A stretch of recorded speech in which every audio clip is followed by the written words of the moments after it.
Hey everyone, welcome back to the Outcomes Rocket. So excited that you tuned in with us again. And today I have the privilege of hosting David White on the podcast.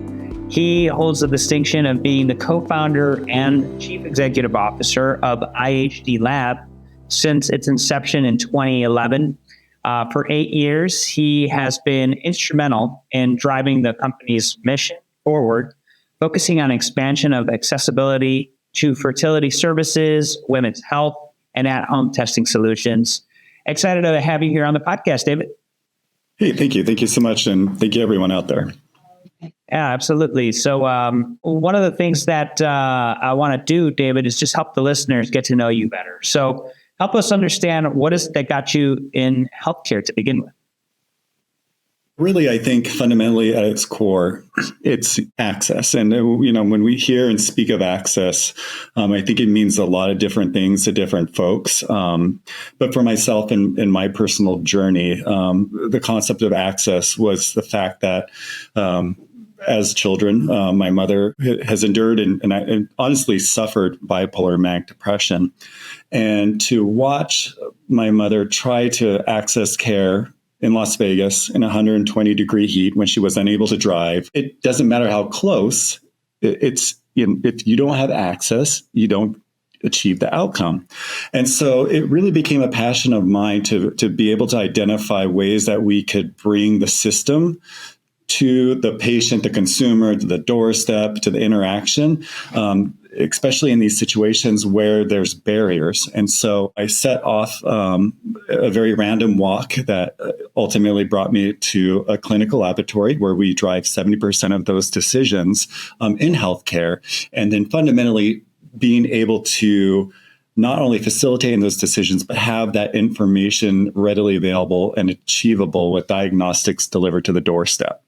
And so, again, I think, trying to solve for those big problems, and whether or not a similar situation to my mother where she was just unable to basically meet her doctor, or perhaps you live in a fertility desert. We see these situations across the nation where we have the coasts that are highly represented within the fertility industry. We have mega centers that are providing care, and then you have the middle. So you have this deep population that's within this fertility desert. And how do we, again, going back to access, how do we bring access to those folks that are trying to conceive and they're up against all odds? And so, that's really where our heart and our passion lies.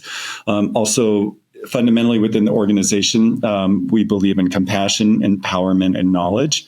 Those are our three tenets that we drive our mission around. And so, again, always wanting to maintain the care in healthcare, and getting that engagement from the patient or the consumer, so that way they can be a part of their own journey to the outcomes and more positive outcomes. Yeah, David, thanks for sharing that. And thanks for sharing about your mom and the challenges that she was having and the challenges that a lot of people in this country have. When you think about IHD Labs, how are you guys improving the access issue? I know you said labs at the home, but talk to us, help us unpack that and understand better. Absolutely. It was specifically to fertility. There's a biomarker, and that biomarker is AMH. AMH, in essence, allows women to identify their ovarian reserve and their capacity to conceive and the quality of their eggs. Historically, this lab test is offered in more of a brick and mortar environment or a fertility practice. We've been able to engineer it such that the test can be delivered to the doorstep of the consumer. They can take their AMH test, and then it allows them to identify early on what might be inhibiting them from conceiving. And, quite often that could be PCOS. And coincidentally, and kind of funny story I have around PCOS and its impact on fertility is we've been hyper-focused on fertility since I would say around 2016. At that time, a colleague joined us that had been in the space for, I would say, 10 to 12 years prior to joining IHDLab. We would basically tried to rule the world, driving everywhere, meeting these fertility folks, exchanging ideas, trying to understand how we can solve this big problem of folks that are spending tremendous amounts of money to conceive. And she herself found herself in the same situation, whereas she was worried that she was going to be unable to conceive. And even though she had access to all these physicians, the care knowledge of hundreds of practitioners in the space, she was still worried that I'm not going to be able to conceive. It's going to be too expensive. It's going to be, I'm just not going to be able to afford a cycle. And unfortunately, I don't think I'm going to see this in my future. And we happened to be down at a conference in San Diego. And coincidentally enough, it was a conference for embryologists. Those are the folks that oversee the creation of an embryo in the fertility space. And unfortunately, she had a small cut that didn't resolve, that she got it at the conference. And 7 days later, 14 days later, we pressed her, hey, maybe you should get that checked. What's happening? Just go get it checked. Yeah, go check it out. Yeah, exactly. And she went in and she was diagnosed with diabetes. They gave her a prescription. That prescription was for metformin. And fast forwarded to one of the world's largest fertility conferences in San Antonio, Texas that year. It was ASRM. She was feeling a little bit unwell. And we always love to go to the pharma parties and mingle. And she's like, I just don't feel well. And I said, okay, well, I'll meet you back tomorrow. And, she went to the hotel and I don't know what compelled her, but she decided to take a pregnancy test on the way home. And she found out she was pregnant. And wow. So it was crazy. We started to really unpack, and we couldn't figure it out. Like what, and the metformin. The metformin. It was the metformin. And we were always going crazy. You're in the lab, so you're going to have fun. You're going to test yourself. And I've done so many times. She knew that she had PCOS from the AMH result that she had. Hey, so I have a question, David. The PCOS, what is PCOS? I'm not sure what that is, just for the listeners as well. Absolutely. It's a polycystic ovarian syndrome. Got it. Okay. Thank you. It manifests in different ways, but it is one of the key factors in consideration when folks might be having difficulties with fertility. Got it. Okay, and cool. So we knew the results. We didn't really tie it back specifically to PCOS during that time, other than, hey, your AMH is high. Well, that's weird, And again, she is in the network with all these fertility folks. So it doesn't matter how close you are to the information. If it's not accessible because of, let's say you have a insecurity to ask even. And so that's why we have to break down these barriers, no matter where they may lie. But she was so close to that information, didn't put the equation together that would allow her to then have Jameson, who's 5 years old, I think a couple months ago. And so, awesome. And so, and it was the ability to see firsthand how transformative testing can be. And I think we've also seen that through the pandemic, as well as folks. We were kind of brought out from the basement of healthcare a little bit and into the light, so to speak. But to see how transformative a change could be in a simple test, and how much better we would have been able to help her in her journey and others if we were able to kind of marry it and condense it down and bring this access to people with information as well. And so the AMH test that we offer at home is really dedicated to that journey that she had, and I had the privilege to be able to share and witness firsthand. So would the AMH test have outlined that, like that she could take metformin and she would increase her chances, or what would it have shown? It would have shown, it would have given us, it did have a strong indication that she had PCOS, and some of the very inexpensive initial workups around PCOS is treatment with the metformin. It's a $3 drug. Is that right? Okay. Yeah. So it's right there. It's right there. It's like, it's right there. Pathway. Yeah. Wow. Fascinating. And a great example of somebody that worked in the clinic. Yep. Right? I think that's just crazy. That's just there's crazy. different barriers that we don't see and we don't appreciate until we're in that moment. I think, Saul, we've all been there. Medical anxiety might be one thing. There's something that might stop us from taking that leap. Is it the information? Is it the diagnostic testing? Is it the treatment side? And so I think there's this mosaic that within the healthcare ecosystem, and we're only a very small vertical of that, but it's kind of stitching that all together to allow folks to get to the outcomes that they're seeking. Very cool.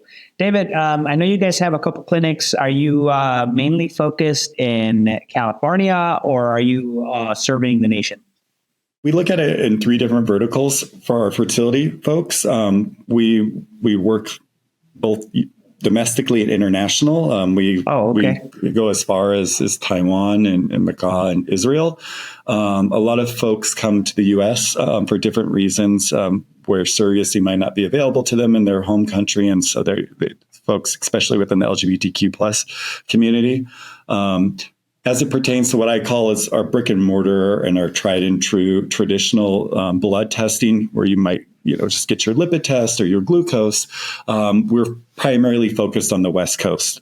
And I would say within that focus, we have approximately 15 service centers up and down the California, Southern California, Northern California markets, and ultimately looking to expand, driving this mission of compassion and keeping the care in healthcare focused on the West Coast for that vertical. Our at-home model, which is the testing model that we've been discussing so far, we can serve anywhere in the U.S., but for New York, where they have a special subsect of regulations and different requirements. So still working there and making the investments. 49 states? Yeah, we're getting there. Hey, that's great, man. That's fantastic. And you have the setup to really kind of deliver care in a couple different ways. The blood tests on the West Coast, at-home care for this test that you're just been sharing with us, and then the fertility stuff that you go even international. Yep, I think that encapsulates where we are today and also where we're looking to continue to expand in the future. That's fantastic. And so so you've been at it for 13 years? 13 years. Yeah. 13 years. And so I'm sure it hasn't always been a smooth ride. So no. One of the things that we like to chat about on the podcast is, as healthcare leaders and entrepreneurs, setbacks teach us most oftentimes. So that's where the learning's. Exactly. Can you think of one that comes to mind that really taught you a lot and has made you better and the business better as a result? I think really looking at the macro and how the macro can impact you. Obviously, as a clinical lab, I could take it to COVID, but I think I'm going to rewind a little bit back further in time to when we first entered the market. We had a very narrow test menu of only 5 different tests. And within those 5 different tests, it was hyper-focused on molecular diagnostics. We had a great opportunity to enter the market and aggressively, gain market share. But through a shift in the reimbursement environment, those 5 tests had an extremely limited medical necessity applied. And we found ourselves looking over the edge of a cliff. And really fundamentally at that point, that tipping point, try to identify how we're going to reinvent ourselves. And again, I always am a big believer in touching, feeling, seeing what's happening in the market. It's so that way that the opportunities might not immediately manifest, but at least the problems manifest. And when the problems manifest, then the opportunity usually follows when you can form a solution. And so as soon as our fee schedule really dwindled, lesson in diversification always, and making sure that keep an eye and a finger on the pulse, an opportunity presented itself in a regional lab that was being acquired by a much larger big box laboratory, left a tremendous vacuum on the West Coast for the services that we offer today. And again, how did you find out about that? I guess just talking to people. People. You're plugged in. It's your industry. You were going to find out, right? Yeah. the network, I think I learned from an investor, first is knowledge, then the network, and then you actualize. Yep. And so, you want to build on those That's foundations. Awesome. And so, Awesome. So finding the problems to solve, big thing, and always keep an eye on what is happening in the macro, and with just a thought in the back of the mind to stay diversified. Yeah. And so that was your platform, so to speak, where that vacuum formed. You saw the opportunity, you pounced on it, and rest is history. That's awesome. Yep. That's great.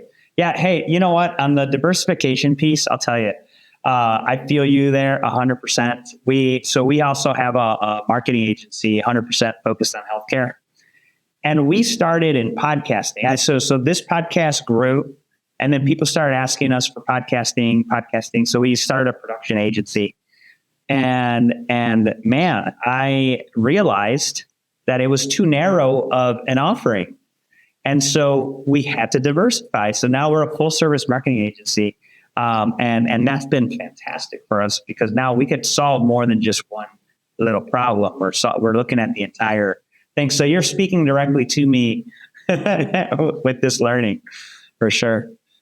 Totally appreciate that. And it's in those gaps that you're going to be able to leverage your insights and really help. And again, going back to access, marketing is so critical to that. If the information isn't disseminated to the folks that need the information, what good is it? It's in a vacuum. Totally. Nothing can be acted on. Totally. So thank you for all you're doing out there, Saul. Oh, of course, David. My pleasure. My pleasure. And hey, for everybody listening and watching, you're either in the moment where you need to find that gap, or maybe you've already found it, or maybe it hit the fan and you didn't, and now is an opportunity to learn from that.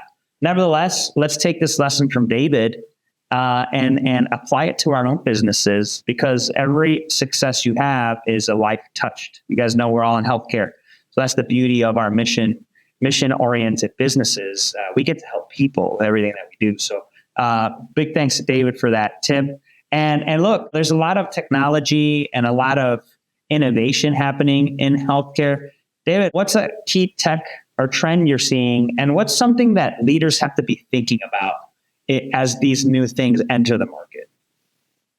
I mean, I don't want to use buzzwords, but it's going to be AI, and wearables, and I think this convergence of getting the data. We have all these data collection points, but being able to harness that and be able to synthesize that into outcomes. So we have wearables that have the data, and now being able to tame that information into meaningful interactions and outcomes through AI. I think that's really where we're going, and it's really exciting. And so I can't wait for the future and be a part of that this transformation that's here at our doorstep. Yeah, for sure. Hey, look, this has been a lot of fun, David. Thanks for being with us today. If you want to leave the listeners with the closing thought, now is the time. And if you want to give them a way to get in touch with you and the team to learn more about your services, where can they do that? Awesome. Closing comment, life is a random walk. Just trust that every step forward is going to take you to your destination. And also, we are able to be reached here at IHD, www.ihdlab.com. And feel free, my email is dwight@ihdlab.com, or find us on LinkedIn. Amazing. Thank you, David. And folks, for all the ways that David just mentioned to get in touch, we'll leave those in the show notes. So make sure you click and get in touch. David, we really appreciate your time. Thanks, Saul. Thank you, everyone. Have a beautiful week out there. Thanks, y'all.